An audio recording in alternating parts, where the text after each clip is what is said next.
Hello, Blizzard fans! This is FalconPaladin coming to you with yet another daily Blizzard upload. This is a game between Stannis and omegabanana on Terraform, the Ladder Edition. Man, that is a great name. In the top left of Terraform, the Ladder Edition, we have the red Zerg player. It is Stannis. I'm going to assume that's a reference to the character on Game of Thrones, which I am caught up to on the show. And as far as I understand, the show is past the point that the books are at. So we're going into new territory, which means the book people can no longer spoil things for the TV people, which makes me pretty happy. Stannis makes some pretty bad decisions in the last season. If you haven't watched it, then I won't spoil anything else, but I'm not very happy with Stannis, and I'm not going to explain why. On the bottom right side of Terraform, the Ladder Edition, we have the blue Protoss player. It is omegabanana. Man, what a great name. Do you get omega-3s from bananas? I don't think so. According to TV and my dad, I think omega-3s or whatever's come from fish oil. So bananas are not fish. That's not going to work. Try to get your omegas from bananas. I'm sorry to tell you, omega banana, but good name anyway. It rolls right off the tongue. So the Zerg player here is sending out some overlords to do some scouting. Excellent play indeed. Getting that 15 hatch. Once again, you can hold off most aggression from Protoss with 15 hatch. And again, I don't know if I'm just not seeing it in the replays that I get or the games that I play, but it seems like Protoss players aren't really cannon rushing. It seems like they really like their adepts better. They feel they're more cost effective. You don't have to invest as much money in adepts as you do in a pylon or two and several cannons, and then you deny the base. Whereas you make 2 or 3 adepts, come in here, kill a bunch of workers, you accomplish pretty much the same thing, and the adepts can get out of there. You're not forced to leave them there to die. Oh, 3 base. Is Stannis going 3 base before pool? It's close. I think he went 3 base before pool. Wow! Stannis, you're playing this well. 3 base before pool, getting that spawning pool, getting that gas now a little bit late. Even in Legacy of the Void times here, almost at the 2-minute mark, sending out a probe just to scout things out is going to see that 3 base, and I'm wondering if omegabanana is going to be able to punish this. Here comes the cybernetics core, and are we going to get an adept? Ready, set, adept. Da-da-da-da! There's the adept. Chrono boosting the adept, no doubt, and no less. The other assimilator comes up. We are oversaturated just a little bit. 4 out of 3. Probably should fix that omegabanana. Probably won't hurt him too much in the long run, though. Here comes the scout from the probe saying, hey, there's nothing here to kill me. There are no queens. That pool just popped. All right. That tells me there has to be a 3rd base. Can I punish this? I need to punish this. 2 lings on the way, 2 queens as well. This is on that latest patch, so the automatic injects are gone. Everybody. The Overlord is a perfect scout. Sees the adept coming out here as well, but the adept stops. Surprisingly, an early Nexus coming out as well for omegabanana, just about to finish, and indeed it does. So the adept in more of a defensive position, which can be good. I still prefer to see them in aggressive positions, I think, and this mothership core looks like she has some mischief on her mind, and indeed she does. She's going to come out, and oh man, she stops. You guys are making me look bad, but the adepts at least are moving on out. There we go, 1 and 2, and the probe comes back as well. This base is now popped for Stannis. He really wants to drone up like crazy, but at the same time, he knows there are adepts coming. He's no fool. So psionic transfer being used. Pop, there goes the adept. 2nd psionic transfer popped at the same time. And the lings have to be really careful here. Queen's going to pop. Queens do pretty well against adepts. They are not light, so they don't take that extra damage from the adept unit. But 2 adepts, I think, can kill a queen. Look at this. Bam, bam, bam, bam. We need to send some lings out to save her. Lings, come on, get up. Save this queen. They're going after workers. Drones are, in fact, going to die. Yep. All the drones here are dead. Queens kind of stuck in this no man's land here. Nope, they do use the psionic transfer. The lings get the surround though, and one of the adepts is going to fall just barely. Yes, it does. And the other one escaping using psionic transfer to go on back home. But they did kill 2 drones. 2 drones and a couple lings. I don't know if that was the most effective adept harass I've ever seen in my entire life. 3rd base coming up, getting scouted by this Overlord. This Overlord scouting is amazing for Stannis. Really on top of his game. Super impressed to see that indeed. The lings coming across the map, streaming very, very quickly, trying to see what they can do. There are some sentries here. There is an adept trying to kill this rock tower, but oh, getting a surround on the adept, trying to run away. Actually wants those juicy sentries instead, and they do. They get the surround on 2 of the sentries. They both fall, but the photon overcharge on that pylon is enough to make them run and try to deny this base up here. The adepts are going to try to stop that from happening. 2 adepts can kill Zerglings pretty darn quickly. I don't know if this is going to work for you, Stannis. And indeed it does not. All the lings are killed. 2 are forced to retreat. And yeah, getting those 2 sentries though, that was nice. That was an excellent, excellent play by Stannis indeed. Going back to this rock tower, really wants to knock down this avenue of attack for Stannis, does omegabanana. But the 3 base is up. Probably want to get a 4th base, I guess. Go into some major macro play might be the right answer here. Both players have about 44, 45 harvesters. omegabanana really keeping up on that probe count, as you should do as the Protoss player. Creep spread looking okay, not incredible, but have multiple creep tumors at each of the avenues, at the paths that you want to take for that creep spread, so that's not bad. Taking double extractors here at the natural and really trying to get that gas income up. There's the robo facility. Now this is the question. What's this going to be used for? Probably an observer first of all. Yep. Always an observer. You need that observer as the Protoss just in case there's some burrow roach micro or burrowed lings you want to get rid of. Definitely something awesome. Also good against lurkers. Just all around fantastic, fantastic unit for the scouting at the same time. So it's an adept sentry push. I think we've seen this before, but it's been a while on my channel. Hallucinated Phoenix going to scout out ahead, see exactly what we're dealing with. And what we're dealing with is roaches, ravagers, and lings. So I like this. I think I like this play. Anyway, Adepts coming on up, sentries behind to provide some additional protection. These queens are in trouble. Queens run. Oh, force fielding them so they can't run. They didn't try anyway, though, surprisingly. That creep tumor dies. That one is still alive. And now can we get up here? Just barely. Now we have the high ground advantage with the Ravagers. Corrosive Bile. Oh, killed his own creep tumors with that. Aw, bummer. What an absolute bummer. Hallucinated Phoenix checking things out, but we're pushing now Adepts and Sentries. But there's a lot of Ravagers here. They can take down Sentries pretty quickly. Corrosive Bile missing again. The Ling's getting right on top and killing a few units before they get recalled out.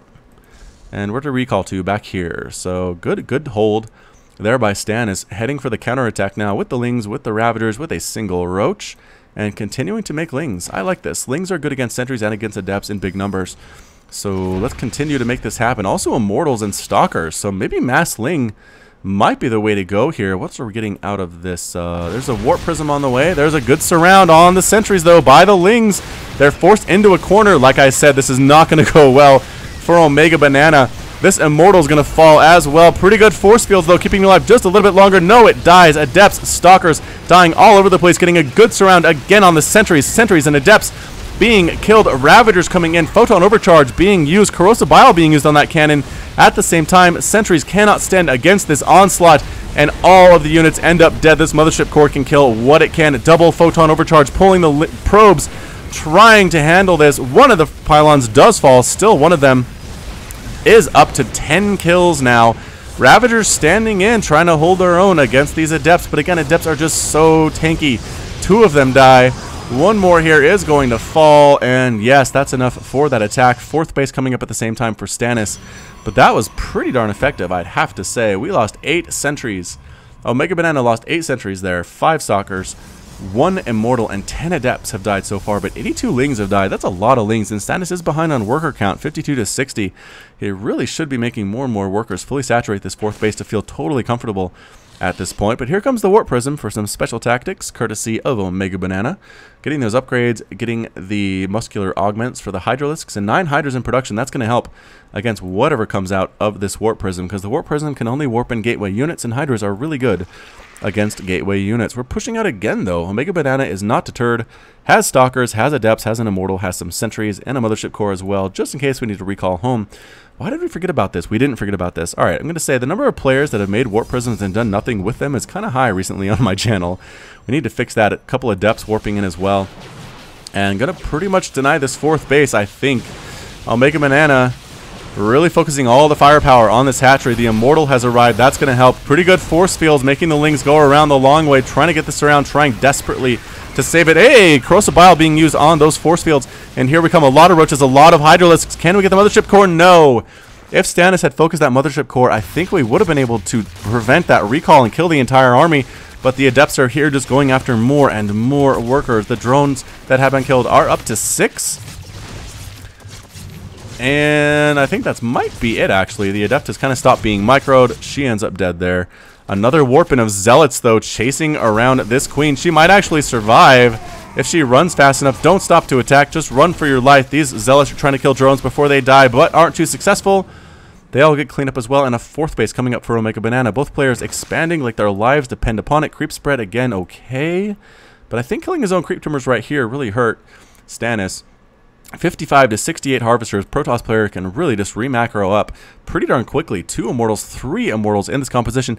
Still going for this composition that's really not that great against Lings. I mean, if we're honest with ourselves, Lings get us around on this, and they pretty much all die. And there are actually mostly roaches and hydras, so maybe that's going to work out. Pooping creep here to prevent the reestablishment of the 4th base after it dies. omegabanana's on the other side of the map. Does he try to deal with this is the question. A few adepts warp in. They end up dead, canceling the Nexus as well. This pylon's going to fall at the same time, but the army's here to retake this 4th base. Didn't kill it the first time. Going to go for it again here, though. The queen as well ends up dead. Oh, does the queen live? I got to stop calling this stuff. So it's basically a base race. Stannis says, forget this. Going to come right in here, kill your 3rd base as well. My hiders are very scary indeed. They do have the +1 attack here. And are we going to just recall home? Yeah, recalled home to the 2nd base. There's another attack here up with a zealot right in this mineral line. And can anything kill it? Yep, some roaches can kill it. This base is going to fall very, very soon, though, and it does. Assimilators at the same time. I don't know what we're going to do with this army. Can omegabanana handle this? I think he's going to try, and here it is. Force fields trapping a bunch of units on this side where they do not want to be. Roaches and hydras are valiantly fighting despite their brethren being trapped up there. Use the Ravagers! Use corrosive bile! There it is! Now we can get through. And that's a lot of Hydralisks. This is really scary for our Protoss player. Hydra standing in the front. More force fields. Not the best ones I've ever seen there.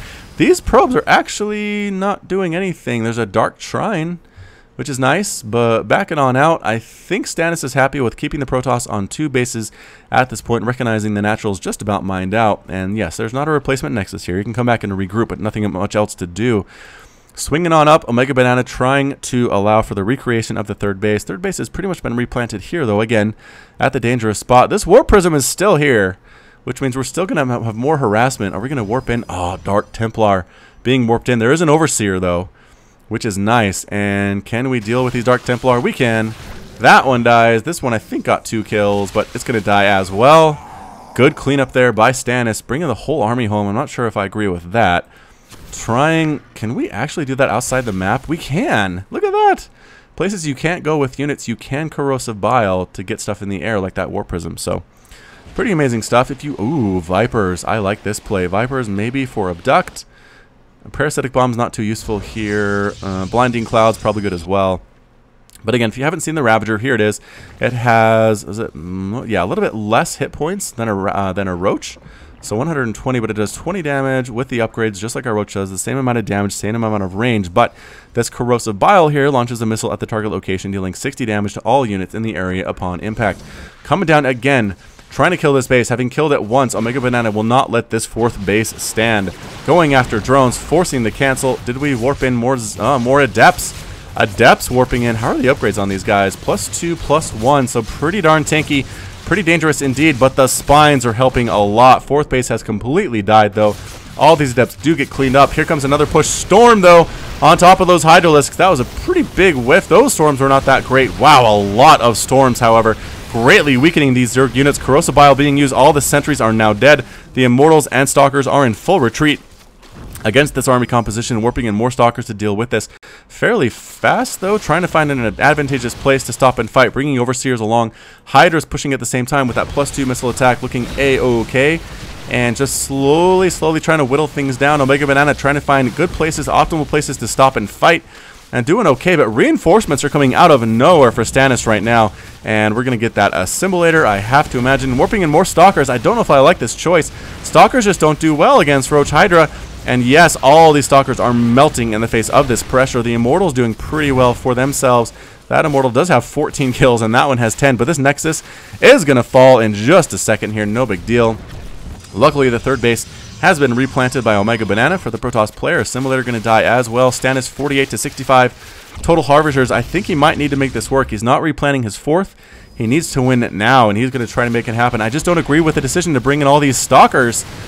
As a Zerg player, it just doesn't scare me to see Stalkers. Immortals, yes, but the Immortals can't really handle this many Hydralisks, and that's it! omegabanana calls the GG, is defeated, and Stannis is victorious. So, pretty amazing back and forth PvZ there. Thanks again to Spawning Tool for that replay, and for Dominique for screening it for me. Just fantastic play all around. This has been FalconPaladin with yet another daily Blizzard upload. Hit that like button, hit that subscribe if you like what you saw and what you heard today. You can also catch me on Twitch, Twitter, and Facebook, all at /FalconPaladin. And until next time, as always, you take care of yourself.